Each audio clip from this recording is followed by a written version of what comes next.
Buenos días, Buenos Javier. días, Uchilora. Mira, en todas las sociedades civilizadas, en todos los países civilizados, donde hay institucionalidad, el transporte público de pasajeros es un servicio que tiene que ejercerse con mucha responsabilidad y siempre se le exige a los que explotan ese negocio que den un buen servicio al ciudadano que tiene que montarse en un medio de transporte. Por lo tanto, los conductores no son cualquiera que sepa prender un vehículo y darle para adelante y para atrás. El conductor es una persona que tiene que tener una conciencia sobre el hecho de que le está dando un servicio al público, un servicio que necesita el público, que merece y que hay que dárselo con calidad. Y una de las reglas básicas es que el chofer no solamente tiene que saber manejar, sino que tiene que saber tratar con las personas, tratar bien a la gente, ser cortés, ser educado. Aquí, como lo hemos dicho en otras ocasiones, a falta de un Estado que organice el servicio de transporte, los mismos transportistas lo han desorganizado a su conveniencia, como prácticamente todo aquí. Y la víctima, como siempre, es ¿quién? El usuario. El usuario de la electricidad, el usuario del transporte, el usuario de todo. Aquí se está haciendo un intento, parece que serio actualmente, para organizarlo, con la nueva ley de tránsito y con el Intran que está tratando de implementarla. Y que tiene al frente ahí, parece que tiene un buen equipo de gente, encabezado por una funcionaria, que la gente la ve como una muchacha ahí, ¿verdad? Pero que parece que tiene responsabilidad para hacer cumplir las leyes. Ahora, esto no va a ser nada fácil. Bueno, y tenemos una nueva legislación en materia sí, de transporte. Lo mencioné. Sí. Pero naturalmente no va a ser nada fácil porque estamos hablando de un negocio que, por ejemplo, la distribución de las rutas no se ha hecho y se trata de hacer ahora basándose en unas licitaciones donde las empresas ofrezcan servicios. Una cosa buena que comenzó a hacer el Intran fue definir, ustedes no son sindicatos. ¿Tú sabes cuántos años hace que yo estoy diciendo aquí en este programa? Este programa tiene 22 años. Yo creo que desde el primer día que hicimos el programa. Se comenzó a hablar de eso. En una entrevista que le hicimos a Juan Uvieres aquí, al principio de este programa, hace 20 y pico de años, yo le dije a él en el aire, ustedes no son sindicatos ni son sindicalistas, ustedes son empresas. Respuesta de Juan Uvieres, es verdad, tú tienes razón. Empresarios del transporte. Punto. Ya no hay más que discutir. Y aquí todavía hoy hay medios de comunicación que le siguen diciendo sindicalistas y sindicatos, haciéndole el juego a un engaño. Sí, porque cuando se le denomina así, se deja ver o se quiere dejar entender que están en defensa de los intereses de los usuarios, de los trabajadores. Habría que ver si los trabajadores de ellos, que son los dueños de las empresas, tienen condiciones laborales que necesitan. Sí. Ahora, y si se cumplen las leyes laborales con ellos, ahora bien, ¿cómo se ha producido el reparto de las frutas? A pedradas, a batazos y a balazos. Y algunos con protección del poder político, al extremo de que matan 8 y le buscan un bajadero y lo sueltan, como lo estamos viendo, ¿ok? Así es. Entonces, ¿qué clase de transportistas, qué clase de choferes tiene el ciudadano que necesita montarse en un concho o en una guagua? Por tanto, no es nada asombroso que ahora, en menos de una semana, el chofer de una guagua de una empresa, que esa sí dice que es una empresa, ¿verdad? Sí. Que es Caribe Tour en este caso. un chofer de una guagua de esa empresa mató a un motorista que le rozó la guagua a balazos en plena vía pública. Eso fue el chofer Jorge Félix Castillo, que le arrancó la vida delante de todo el de sus pasajeros, de todos los que andaban por la calle, de todos los peatones, de todos los automovilistas. Le arrancó la vida a Melvin Girón Almonte a balazos. Y ahora en Santiago se produce este hecho. Todavía no han dado los nombres. Es de esperar que debe estar arrestado ya, porque una cámara de seguridad capta, y esto está circulando en las redes sociales, a un chofer que uno no sabe qué es lo que le dice un señor que se le acerca. Mírenlo ahí. Y miren este espectáculo. El chofer sale con un bate. Miren esto. Ese es de Conatra. Conatra dice que lo va a sancionar. Pero no es a Conatra que le pero corresponde. mira cómo se va en dirección. Además, es que él estaba transitando en dirección contraria. Por lo menos en el carril, sí, en el carril. Bueno, a lo mejor es de una vía también. Eso, sí. No lo sé.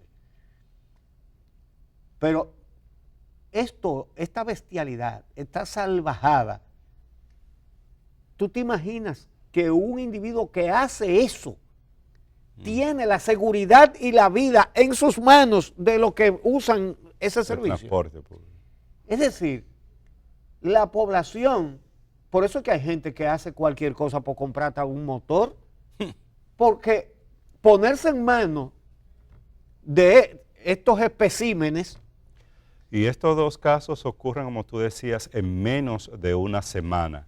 Y es una situación que no es novedosa en la República Dominicana. Nosotros cada año uno encuentra distintos casos de violencia de esta naturaleza en la que pierden la vida individuos, ya sea gente que está dentro del mismo sector del transporte público, porque a veces cuando se intenta generar algún tipo de competencia en determinadas rutas, todos sabemos quién es lo que están, se aseguran. Ya no pongamos mal la imagen. Exactamente. ¿Quiénes son los que se aseguran de que determinados empresarios del transporte mantengan la ruta? Que son vigilantes que tienen los mismos transportistas, que no son miembros de la Policía Nacional o de DGCEP, no, los que garantizan la seguridad de estos individuos o la operación de las rutas de estos individuos, de los vehículos de estos individuos,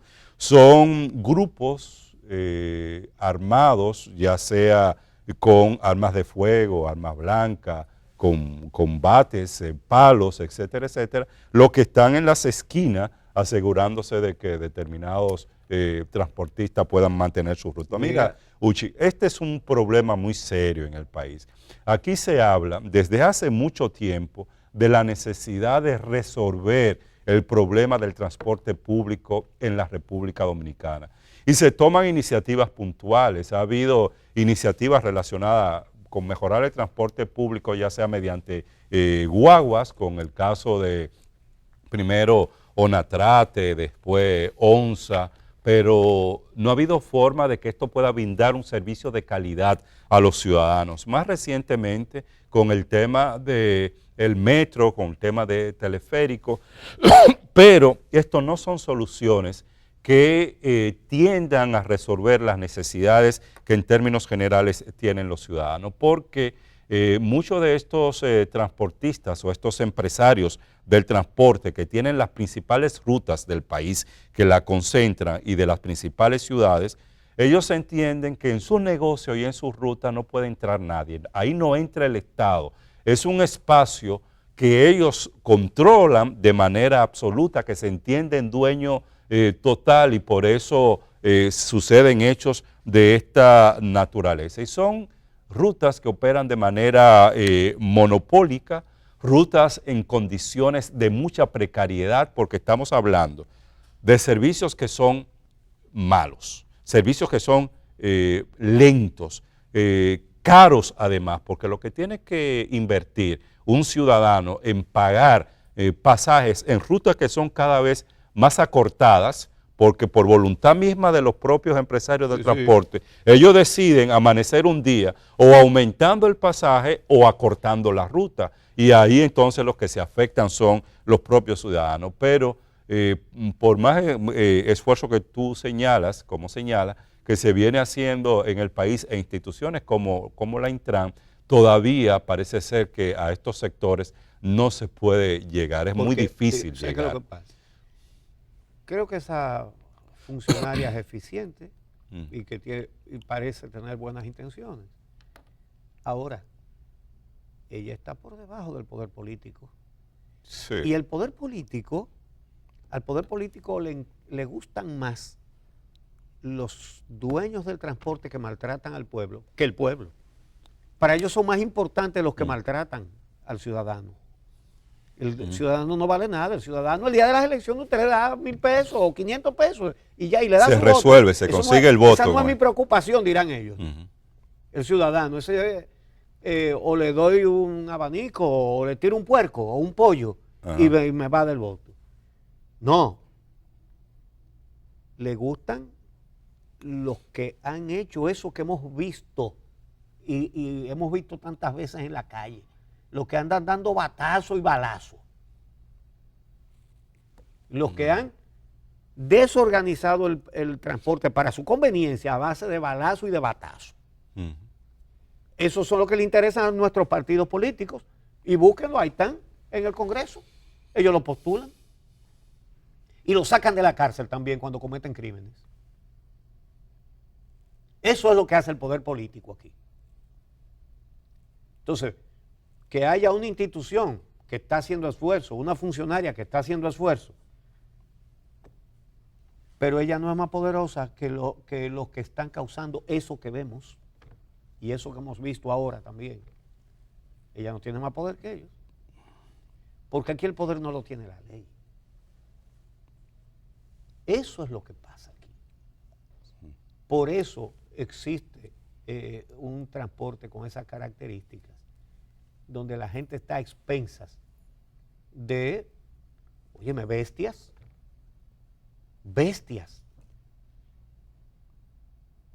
Y esto no es nuevo.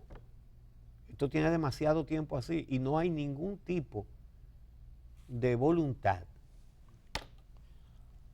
de darle más importancia al pasajero que al dueño del negocio. Porque eso es todo. Ahora los pasajeros seguimos comportándonos como los buena gente con P, que aguantamos todo y no le pedimos cuenta a los que manejan el Estado. Así es, y ese es un tema que está ahí pendiente y que el Estado tiene que atender. Mira, Uchi, por otro lado está un tema al que le estamos dando mucho seguimiento, que es el tema del Consejo Nacional de la Magistratura y el trabajo que está desarrollando y que debe desarrollar para la evaluación de los jueces de la Suprema Corte de Justicia y la integración de nuevos jueces. Están evaluando, son 12 jueces de esta alta corte y bueno, hay hasta el momento dos cargos que deberían ser designados a partir de una evaluación, de un concurso que tiene que hacerse a partir de las propuestas de candidatos que puedan llegar. ¿Por qué traigo en estos momentos a colación este tema? Porque, como hemos dicho en múltiples ocasiones acá,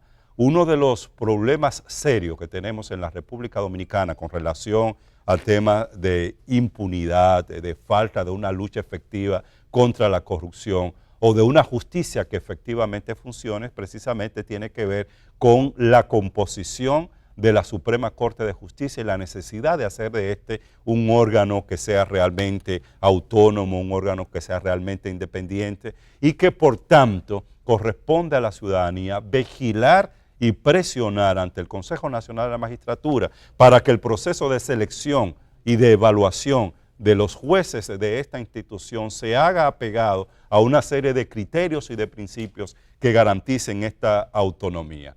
Hay espacios posibilidad de que la gente participe, presione, las organizaciones de sociedad civil lo puedan hacer.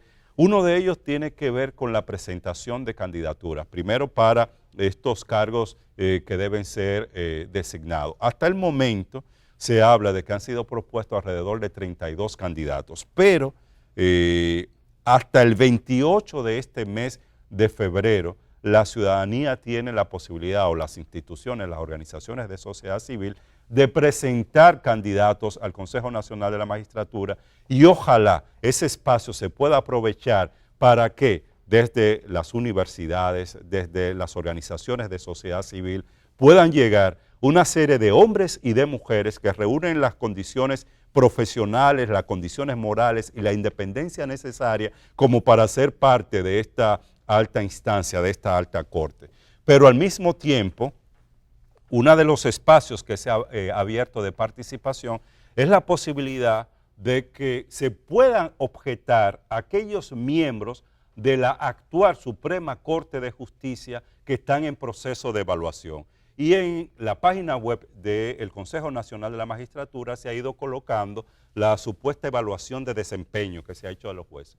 Yo he estado revisando algunos de los documentos que han estado colocando en la página web de supuesta evaluación de los jueces de la Suprema Corte de Justicia, que en primer lugar, Uchi, una evaluación que debió haber sido continua, debió haber sido permanente, no se hace sino hasta ahora, cuando el Consejo Nacional de la Magistratura exige como condición para la evaluación de los jueces que periódicamente se haga una evaluación de desempeño de los mismos. No, la evaluación que se están colocando son de enero de este año 2019. Y en segundo lugar, son evaluaciones que si uno las revisa no son tales. Es un cúmulo de documentos que se hace muy difícil evaluar y que las organizaciones y los ciudadanos puedan decir, este individuo cumplió o este no cumplió. Es decir, una madeja que no hay forma, como plantea el Consejo, de que la gente pueda intervenir y decir, este juez reúne condiciones o este otro juez no reúne condiciones. Esa deficiencia no es inocente. Es una deficiencia para desviar el tema. Porque si usted va a evaluar, usted le debería preguntar, por ejemplo, a los magistrados de la Sala Penal de la Suprema Corte de Justicia. Óigame, magistrado, usted decidió, con el voto suyo se decidió, que un funcionario público sometido por corrupción, que había declarado que todos sus bienes valían $500,000 de pesos, depositó 27,000 millones certificados por la Superintendencia de Banco, y usted decidió que un no al lugar, que eso no había por qué juzgarlo. Explique jurídicamente la base de esa decisión que usted tomó. Eso es una evaluación, ¿eh? Si lo que están es buscando papeles y que cuántas sentencias firmó y eso, es desviando ¿cuántas veces asistió a las audiencias? Exacto. Eso es desviando la atención del tema. Sí. Y si están desviando la atención del tema, no va a haber ningún tipo de mejoría en la justicia. El presidente Leonel Fernández hizo esa constitución del 2010 para quitarse el nunca jamás y poder volver a postularse como lo está haciendo, y para controlar la justicia, que ahora controla Danilo Medina, que es el presidente. Leonel Fernández puso esa justicia de los no al lugar y los archivos definitivos, donde se puso un muro más grande que el que quiere hacer Donald Trump a los casos de corrupción en la justicia. Entonces, Danilo Medina o emula a su compañero rival, porque es las dos cosas al mismo tiempo, ¿verdad? Sí, la principal oposición está dentro del PLD. Y hace exactamente lo mismo. O hacen un proceso serio. Esta sociedad está necesitada de confianza en la justicia. No puede haber confianza si van a hacer una supuesta evaluación mostrenca diciendo que cuántas sentencias firmó y cuánto tiempo tiene ahí. No. Es una evaluación de desempeño, cómo usted se ha desempeñado. Claro. ¿Por qué usted votó para impedirle a una fiscal que le hiciera una investigación al ministro Víctor Díaz Rúa. ¿Por qué? ¿En qué se basa usted para eso?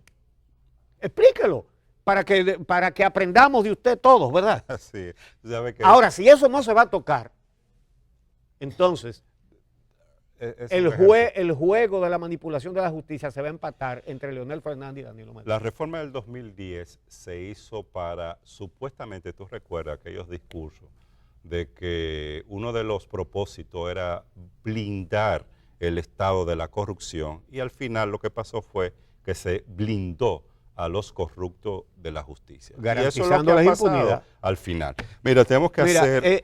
siempre se oye odioso decir, te lo dije, cuando uno advierte una cosa y después pasa. Eso uno como que no lo debería hacer, salvo cuando sean cosas de tanta importancia que sea necesario decirlo. Y yo lo voy a decir una vez más. Cuando se nombró a esos políticos en todas las cortes, en este programa, lo advertimos, duramos varios días hablando de eso. ¿Cómo es posible? Y esta sociedad guardó silencio. Todas esas organizaciones empresariales que viven atentos de que a la institucionalidad, todo el mundo se quedó callado aquí. Este programa cumplió su responsabilidad. Yo creo que ya cansábamos de decirlo.